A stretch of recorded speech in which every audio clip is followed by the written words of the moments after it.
क्या शौहर मेहर देने के बाद वापस ले सकता है? क्या हक़ मेहर बीवी को कब्ज़ा देने के बाद शौहर इसे किसी ज़रूरत की वजह से दोबारा उधार के तौर पर ले सकता है, ख्वाह बीवी की मर्ज़ी हो या ना हो? नीज़ तलाक के बाद वो हक़ मेहर बीवी की मिल्कियत होगा या शौहर की? सलमान साहब कराची से पूछ रहे हैं। भाई, मेहर बीवी का हक़ है और इसकी बड़ी ताकीद है मेहर की, यानी निकाह के वक्त मेहर रखने की बड़ी ताकीद है।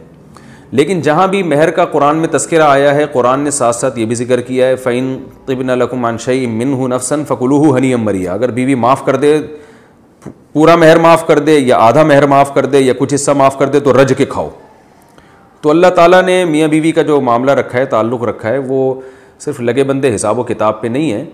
आप बेगम को पूरा मेहर दें और अगर वो माफ़ करना चाहे दिल की खुशी से तो पूरा मेहर माफ़ कर दे, आधा माफ़ कर दे, 1/3 माफ़ कर दे, या वो वही मेहर आपको बतौर कर्ज़ के दे दे या गिफ्ट कर दे, हिबा में दे दे, वो बेगम की मर्ज़ी है। आपके अपनी बेगम से कितने अच्छे ताल्लुक़ात हैं ये आप मुझसे ज़्यादा अच्छे जानते होंगे, लेकिन उसकी मर्ज़ी के बगैर ना उधार ले सकते हैं कि ज़बरदस्ती आपने ड्रॉ से घुस के उसका सोना निकाला और बेच के उधार के तौर पर इस्तेमाल कर रहे हैं। तो किसी की मिल्कियत उसकी मर्ज़ी के बगैर इस्तेमाल नहीं की जा सकती, उसकी मर्ज़ी से इस्तेमाल की जा सकती है और मर्ज़ी में दिल की खुशी होनी चाहिए। बीवी अगर मेहर माफ़ कर दे, चाहे पहली रात को माफ़ कर दे, उसे पूरा पूरा हक़ है। बाज़ दफ़ा औरत इसलिए भी माफ़ करती है कि शौहर का दिल बड़ा हो जाएगा और वो बीवी से मोहब्बत करेगा, तो शौहर को चाहिए कि फिर वो दिल बड़ा रखे और बेगम से मोहब्बत करे, वो अगर वो इस जज्बे से उसने माफ़ किया है। लेकिन ये औरत को हक़ है।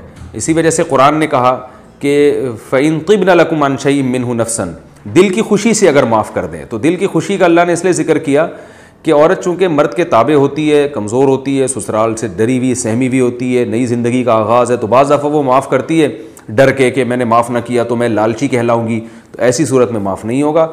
इसलिए अल्लाह ने फरमाया अगर तुम्हें इत्मीनान हो कि तुम्हारी बेगम ने तुम्हारी पर्सनैलिटी से मुतासिर होकर और तुम्हारी यानी मोहब्बत में दीवाना होकर उसने मेहर माफ़ कर दिया है, तुम्हें इत्मीनान हो कि तुम इतने अच्छे हो कि तुम्हारी बीवी को तुमसे इतनी मोहब्बत है और वाकई दिल की खुशी से माफ़ कर रही है, तो फिर अल्लाह ने कहा रज के खाओ। फिर कुनूहु हनीअम मरिया, कैसे अजीब अल्फाज हैं। ये नहीं कहा फरमाया खाओ, रज के खाओ। भाई बेगम का माल है, तुम्हारे लिए हलाल कर रही है तो खा लो भाई उस माल को तुम।